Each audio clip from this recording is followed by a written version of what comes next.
Welcome to Restaurant 365 Presents Behind the Numbers, a podcast where we talk to chefs, owners, operators, CFOs, and everybody in between about what makes successful restaurants tick.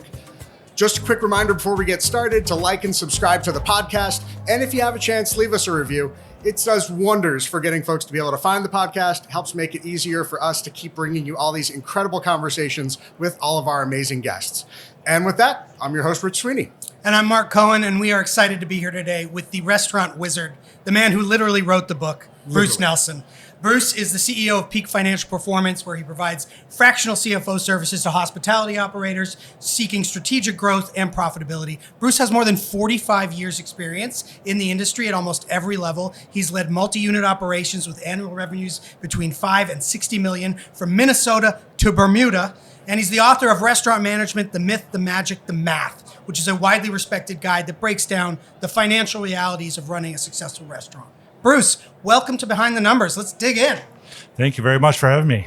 Thanks for joining us. It's crazy too. We're at the restaurant show right now. So yes. we're actually all together, which we never get to have a chance to do. Live and IRL. And I just had a conversation with somebody about fractional CFOs and like what that looks like. And I'm like, I feel like this keeps coming up constantly. So it's such an apropos moment that we actually get to like hang out and talk a little bit more today. Well, I think with restaurant groups right now, even bigger ones, they're looking more towards fractionals to help handle some of these executive functions.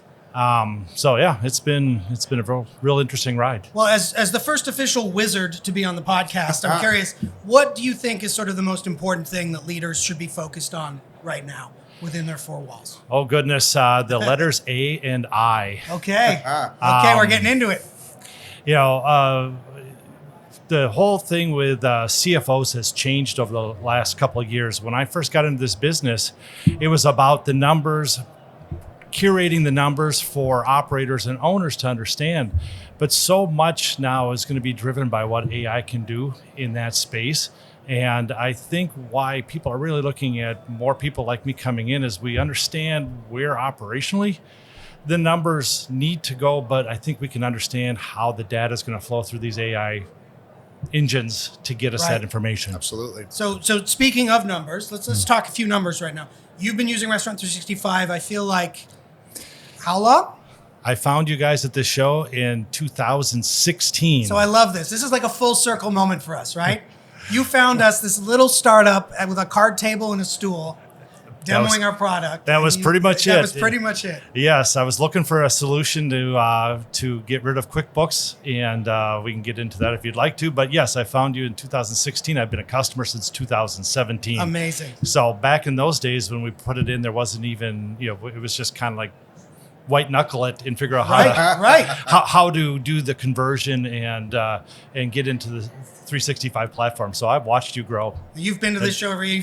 Our booth just seems to get bigger and bigger every year. You added a second level this year. Yeah, we did. We have we're bragging. We have stairs. Yeah, for anybody who isn't here, literally, we have a whole upstairs loft area. I may or may not have taken a nap in there earlier today because these days are so long. But yeah, it's crazy to hear about like how the company was before and how much we've managed to grow and grow and grow. So it's awesome like that we get to have this full circle moment with Totally. And so now in your new role, fractional CFO, you're working with two restaurant groups. Yes. Spoiler alert, I think one of them might have been your former restaurant group. Yes. I'm still with the Nova Restaurant Group back in the Twin Cities as their fractional.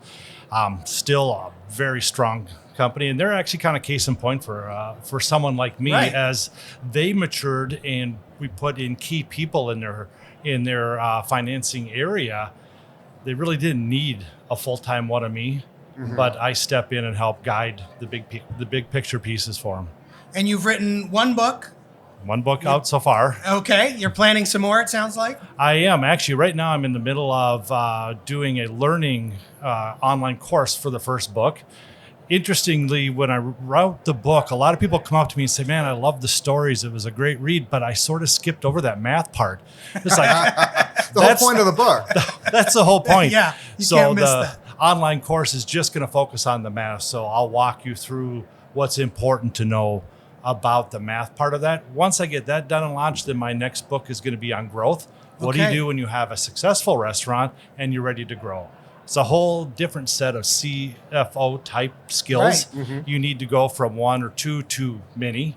And then the third and final book will be on succession. What do you do when you're getting to the end of your career and it's time to... Right. What do you do when you're no longer growing? Yes. Right. And it's time to maybe move on. And a lot of restaurateurs, they think that's the easy part. Well, I got this business. I can just sell it whenever I want to. It's like, no, not really. It's not that simple. Yeah. So there's a whole nother set of financial steps that you should be taking if you want to prepare a restaurant for sale. So those are really the three areas I'm in: is growth, succession, startup.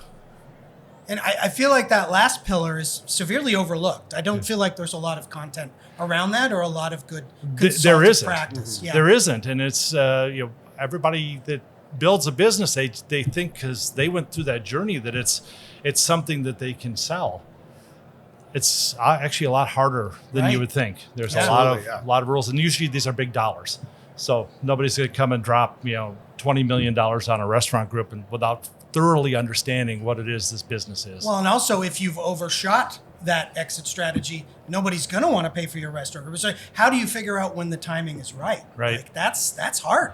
You'd be surprised. There's a lot of people that go to sell their restaurants, and I'll ask them what they want to get for a price, and they'll give me a number like $2 or $3 million. And I ask, well, how did you come up with that number? And they said, well, that's what the condo I want to buy in Florida costs. It's like, well, that's kind of cool, but I feel like that doesn't necessarily mean someone's going to pay that for it.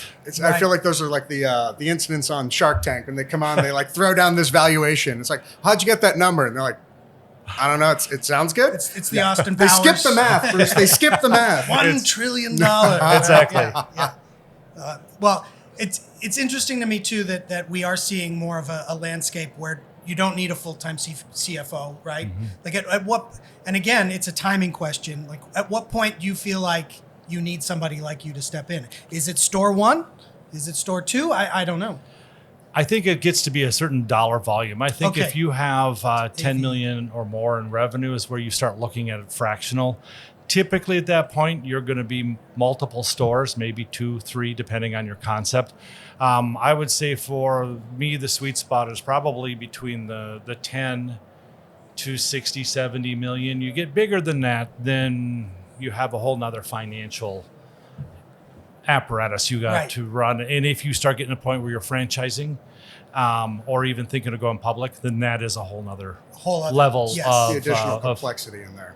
Without a doubt. Well, and it's interesting because you watch these companies, they go through that accelerated growth path, which I wouldn't say it's easy, but it's easier than the succession piece we talked about. But oftentimes you get to like your 10th restaurant, and you look back and realize, oh, I should have done X. I'm curious, as having 45 years in the business, is there something younger you wish you knew then that you know now? Yes. I wish I would have figured out that emulation is not the method for making money. Okay. And case in point, when I opened a restaurant, I talk about it in the book. I had been running some very successful restaurants in the Twin Cities, and they were running food costs of like 32%. So when I went and opened my restaurant, I thought, well, the magic number is 32.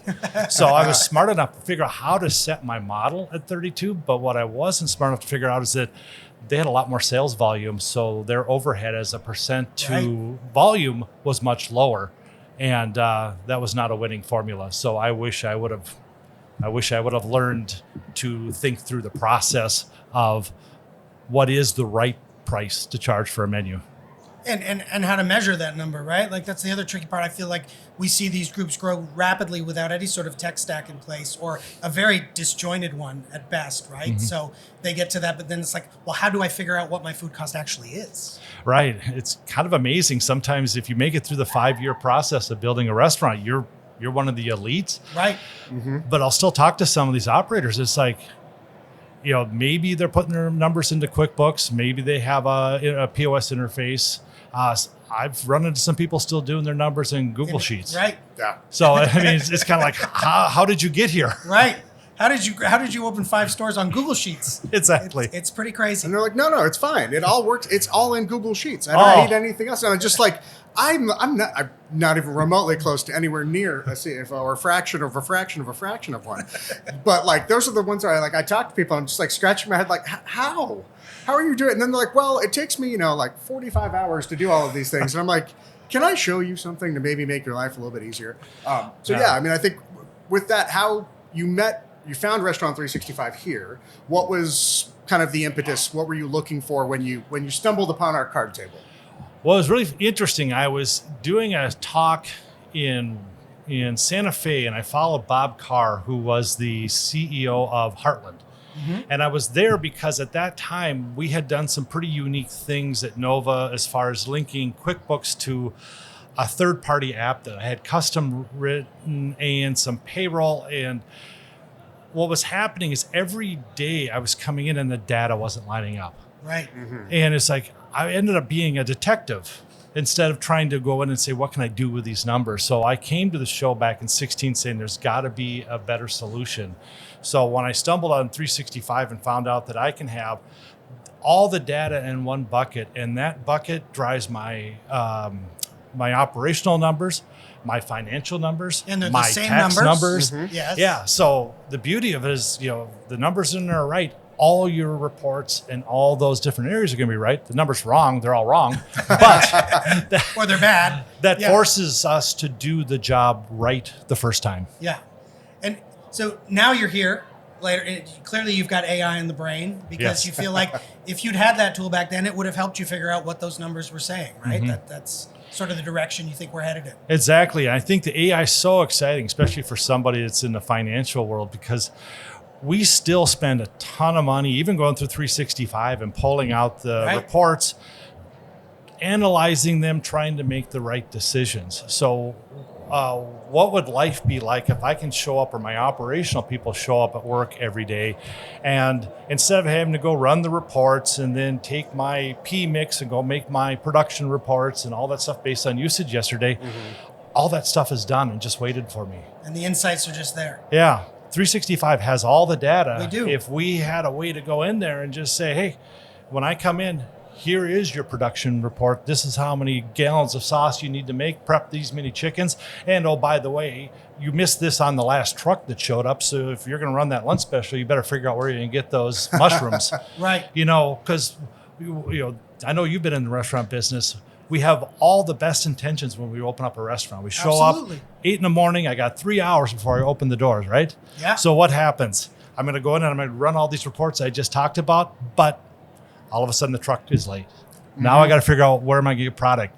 Oh, the bartender called in with the flu. Now I got to replace him. So all of these problems that happen every day take precedence over running our businesses. So I really think AI, when we can lay that into our tech stack, is going to give me what I just asked for. Have the robot tell me what's important. What I should be focusing on. Exactly. Yeah. And boy, if it can do it and just say, okay, now I've also analyzed your stuff, Bruce, and if you make these 5 choices, you'll even run a more profitable shift. It can tell me maybe I'm half a point over in labor, but wouldn't it be more useful if it said cut 2.5 hours of server labor Right. and you'll be back in line? Yeah, exactly. Being able to look at, sales are trending down, compared to prior weeks. Why don't you look at cutting back on your staffing here? Kind of just like you said, being able to take that info that we're so used to doing manually. Let me Right. run the reports. Let me crunch the numbers. Let me figure out how I have to use this. But instead, having a tool that can do a lot of that more proactively, so that when you're coming in, like you said, you've got that info ready to go, and now you're not spending the first hour and a half of those 3 Right. hours. Trying to figure things out. Instead, you can actually just jump in and be more proactive, get ready for everything. That way you're ready when the bartender calls out sick. Exactly. Well, and I think it goes both ways because you've got the scenario where I'm too busy to be looking at my numbers and figuring out what they're telling me, or you've got that person that is dying from analysis paralysis, right? Right. They're spending too much time analyzing, too much time in the weeds, and now they're not focusing on the things they should be focusing on. So, yeah. Yeah, we're still a human business, and my goal is to get those managers Absolutely. out of the office, onto the floor, running shifts, greeting guests, and being able to make those key decisions to be more profitable. That's my goal. So 45 years, and I'll stop saying that number because it's large. But so clearly you've learned from many mistakes. What do you think is probably the biggest mistake you've learned from in this industry? Biggest mistake. This is like a job interview. Biggest failure, right? Nobody wants to admit it. Oh, I think I talked about it in the book. It was the biggest mistake I made was when I opened that restaurant. And I had like 70% of the components I needed. I did not do the finances back then. I was an ops guy. You were ops. My biggest mistake I think I made when I opened that restaurant was thinking that because I knew enough about operations, I could be the guy writing the menus, doing the design, and then showing up every day and running the numbers. And I, like every other startup restaurant, got caught up in the minutia of running my business. We had, a line out the door. Right. We were busy. And I kept saying, well, we'll do the books tomorrow. We'll do the books If tomorrow. only it had a fractional CFO. Right, right. The constant procrastination. I think my biggest mistake is, it was not understanding that a business needs to have the full component of a visionary and ops guy and finance. Passion alone will not pay the bills. Shockingly, I don't. Yeah. It's one of those things you see. Everybody always says, never go into the arts or theater because the starving artist. And really, in restaurants, when you're in operations and you're doing it, like that's your art. You love it. You're in there, and like you said, I'd be just as guilty to say the same thing. I was like, I'll take care of that stuff tomorrow. Right. And then you're like, oh, I'm really busy this. And then, like you said, the business gets in the way, and all of those little details fall by the wayside. But they're so important to being successful. It is. And everybody goes into a restaurant because they're excited about it. Of course. And I know you guys run into clients that are they're fried. I mean, the business ends up running them versus them running the business. So, absolutely. Putting the right tools and teams in place, I think puts that joy back into why we get in this business. I was going to ask you for a hot take on the industry, but I think I know what it is. It's AI, it sounds like. I think so. I mean, clearly you walk around and it's, everybody's everywhere. talking about it. My challenge as a CFO trying to learn about it is what is really AI and what's just a catchphrase. Right. I'm almost at this point where I think we need to come up with another term because it's being so overused. Most people think of AI like Chat GPT, and there's some really cool stuff it does. I use it occasionally. But that's just a large language model. It's taking information and coming back with answers. Sometimes it's good and sometimes it's like, where did you get that from? But I think true machine learning, being able to go in and take my method, for instance, and say, okay, now we're going to actually apply that to your numbers. Right. And and we can start running reports the way you think is going to be huge. Mm-hmm.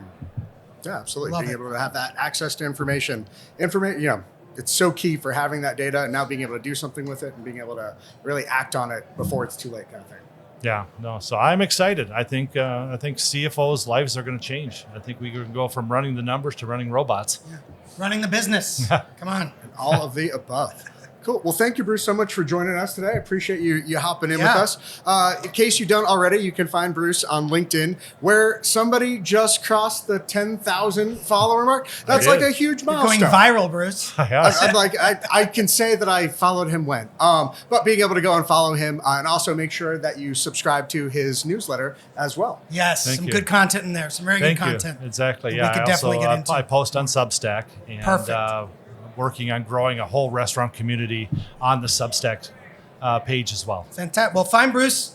He's gone viral. He should be easy to locate. And of course, thank you for joining us. We hope you have a great day, a great shift, a great quarter, profitable Monday, wherever you are in your restaurant may be. And again, don't forget to like and subscribe wherever you find us. It does help. And you can always find us at restaurant365.com.